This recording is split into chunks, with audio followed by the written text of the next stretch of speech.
impensado que de un set de televisión se hiciera un sitio tan pequeño como el que nosotros tenemos. Los sets de televisión eran inmensamente grandes porque las máquinas y las cámaras eran grandes y pesadas, las tecnologías eran voluminosas y lentas, las computadoras eran grandes, la transmisión vía satélite, cuando nosotros éramos los chicos, viene el partido vía satélite y tú esperabas con tu papá para ver el mundial, no sé, o ver tal cosa, ¿no? Era algo pues muy raro. Hoy en día todo vuela. Hoy día la tecnología va de la mano prácticamente con los niños. Entonces, en ese orden de cosas, el día de hoy en las universidades hay información y clases virtuales a nivel global. Puedes estar en la UMA y a la vez puedes estar en la India, puedes estar en Pekín, en Estados Unidos, con una sola clase. Y una clase magistral de un tipo súper famoso. ¿Qué está pasando con la educación presencial y la semipresencial en el mundo? ¿Y qué está pasando con eso en el Perú? ¿Cómo estás, Philip? Te agradezco la invitación. Ya has tocado un tema muy, muy importante que tiene que ver con la educación y el acceso a una educación global. En el mundo, la tendencia es a utilizar cada vez más algo que ya se venía dando desde 1950, que es el uso de la tecnología aplicada a educación, y en este caso en particular de la inteligencia artificial y la educación sincrónica, manejada en tiempo real, y asincrónica, con docentes y expertos de todo el mundo. Existe un componente triple que varias veces lo hemos comunicado en tu programa, un componente asincrónico, sincrónico y presencial. La tendencia es a fortalecer ese componente triple en todas las universidades de élite del mundo. Actualmente ya se emplea la inteligencia artificial en universidades muy prestigiosas para fomentar tres aspectos importantísimos en la educación: el aprendizaje personalizado. El ser humano tiene esa enorme capacidad, y un aprendizaje personalizado acompañado con tutores virtuales, el fomento de la co-creación de conocimiento, y para eso están las universidades y para eso estamos los docentes, fomentar eso, y el pensamiento crítico. Y lo hacen con apoyo de herramientas de tecnología de la información, porque la tecnología siempre ha estado al servicio de los problemas de la humanidad. Y la educación se da en una forma semipresencial. ¿Y por qué digo semipresencial? Aunque muchas universidades operan con un porcentaje de presencialidad también bastante alto, pero tienen ese componente virtual, asincrónico y sincrónico. Y ese componente va a ir creciendo en el tiempo. ¿Y qué pasa ahora en nuestro país? Hace 2 semanas sacaron una norma donde permiten la semipresencialidad solo para ciertas carreras, pero para todas las carreras de salud, la educación en las universidades tiene que ser presencial. Y uno dice, ¿por qué condenan a nuestro país a retroceder cuando la tendencia mundial es otra? Y yo creo que es una falta de conocimiento, y la otra, temor. Temor a enseñar y aprender de una forma que desconocen, lamentablemente.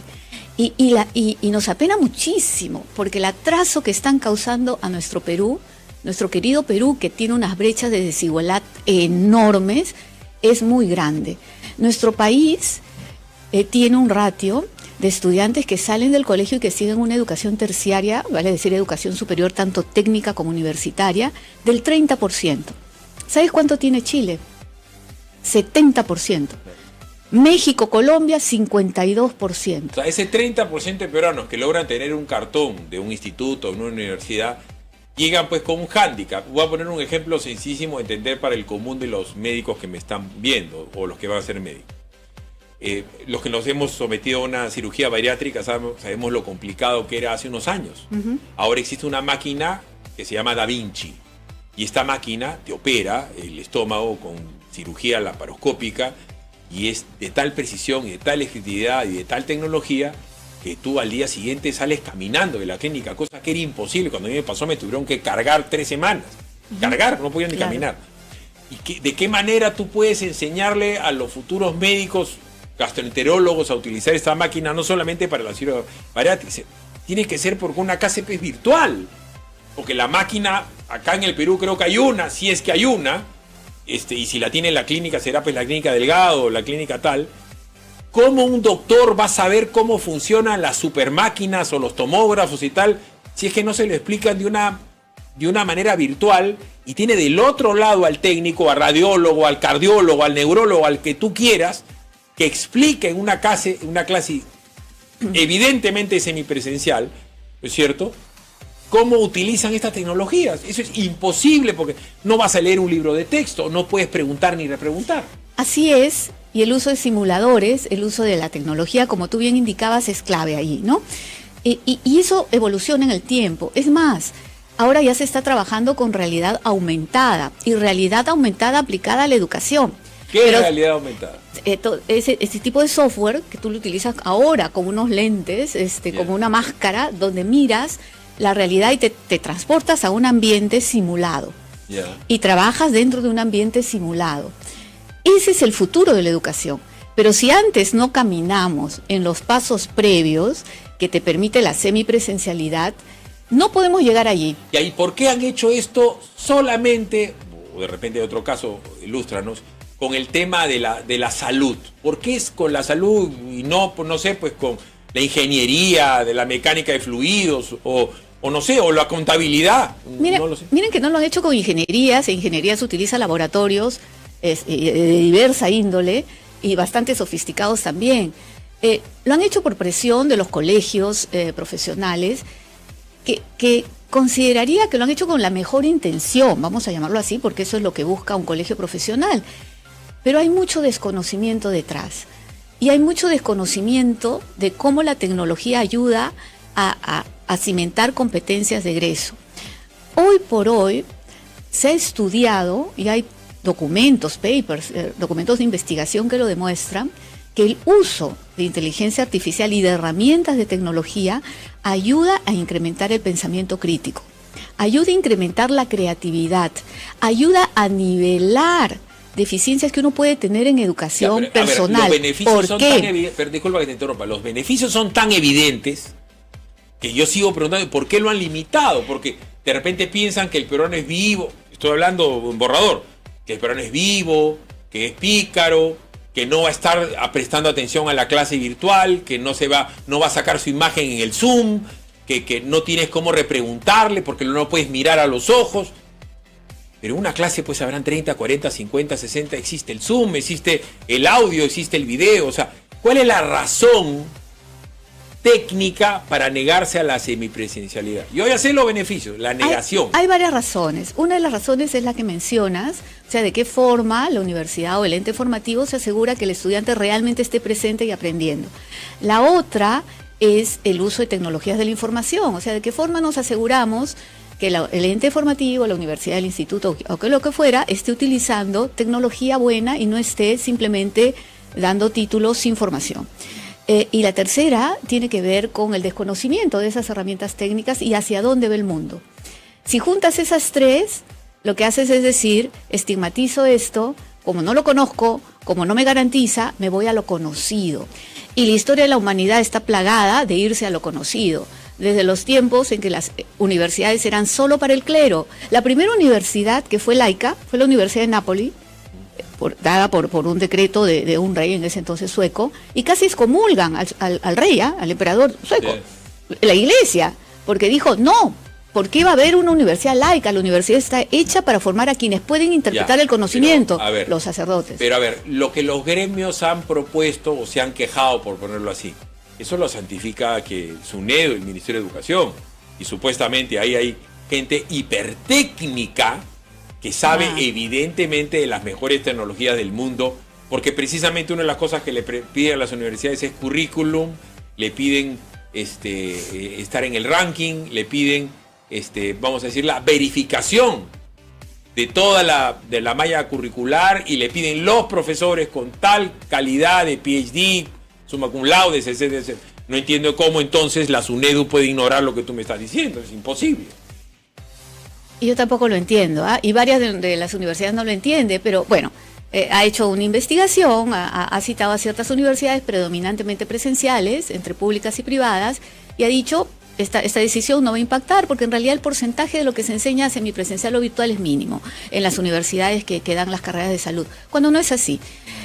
Y lo otro es que en realidad no he investigado lo suficiente, me animaría a decirlo. Y acá viene otro tema fundamental, ¿no?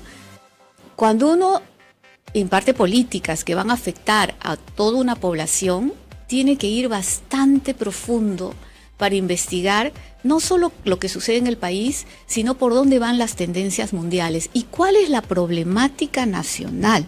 La problemática nacional es que nuestra formación, y voy a retroceder a la formación básica regular, es deficiente. Y al ser deficiente, sobre todo en poblaciones que están alejadas de zonas urbanas, de focos urbanos de formación, hay mucha desigualdad. ¿Qué hace la tecnología? Es un agente equilibrador y eso está estudiado. Todo lo que digo tiene papers que lo demuestran. Papers son documentos que van a revistas de investigación de alto impacto. Demuestran que la tecnología de la inteligencia artificial permite este aprendizaje personalizado acompañado, con tutores virtuales. Mira, un tema muy importante, Philip, en la educación tanto a todo nivel, básica, regular y terciaria, se da mucho que el estudiante que no aprende a un ritmo, cuando pregunta una vez, pero tiene mucho miedo de preguntar por una segunda vez, porque o los compañeros le dicen, ya pues, ya preguntaste esto, o el profesor lo ignora, que muchas veces pasa porque tiene que manejar toda una clase, o le dice, ya lo expliqué, anda y estúdialo. ¿Y qué pasa con ese estudiante? Y eso está estudiado a nivel mundial, señores, y lo estudiamos todo el tiempo.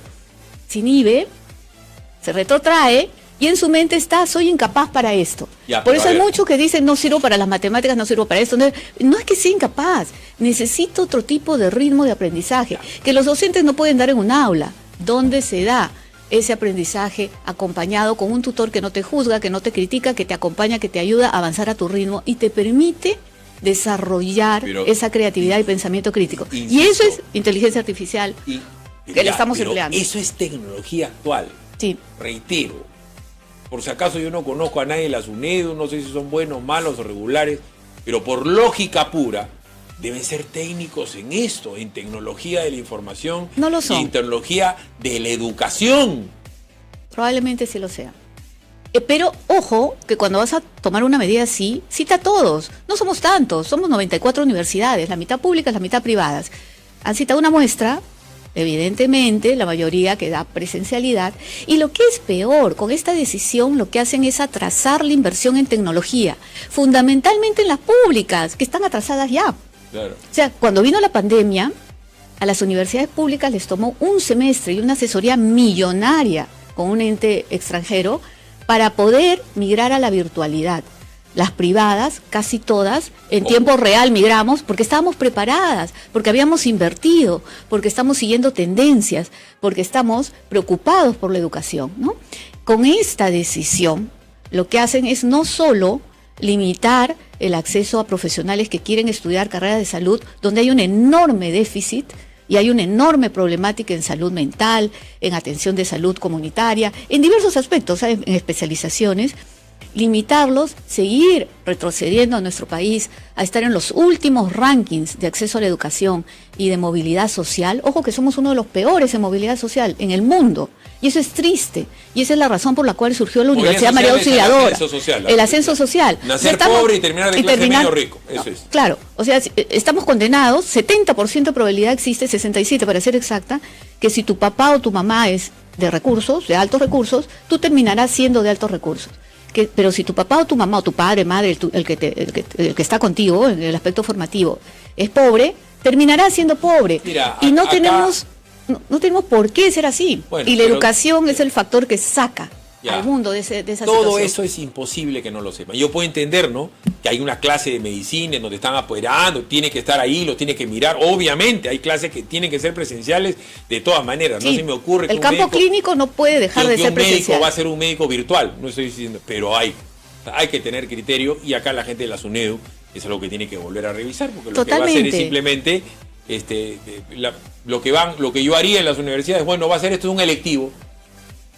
Esta clase de acá va a ser un electivo, el que quiere la lleva, y van a terminar haciendo un paralelismo a la currícula normal y a la clase normal, y los que están en universidades como la UMA, universidades con alta tecnología, sí van a poder gozar de lo que no gozan los demás, porque lo que no le pueden impedir a la universidad es que tenga una clase paralela. Así de sencillo, y será pues algo así como electivo. Y lo peor es que la universidad va a seguir siendo elitista para los que puedan acceder a ella. Aquel que trabaja y quiere estudiar se va a tener que acomodar como pueda. Pero ahora, con el tráfico como está, trasladarte a una universidad, es imposible. Entonces va a tener que priorizar, y si tiene familia, peor. Y eso da pena, es triste, y no tenemos derecho a hacerlo. O sea, la verdad, yo creo que en el tiempo esto va a cambiar, y hay que mirar cómo podemos ayudar a progresar a nuestro país, exigiendo a las universidades invertir en tecnología, y tecnología que permita formar adecuadamente, y acceso a lo que tú dijiste al principio. Tenemos docentes internacionales que se conectan en tiempo real por Zoom. Ahora, para carreras de salud, ¿qué lo vamos a poder hacer? Porque no se puede, pues, porque si no hay componente virtual. Una barbaridad. Gracias, ha sido muy amable. Gracias, muy buenos días. Vamos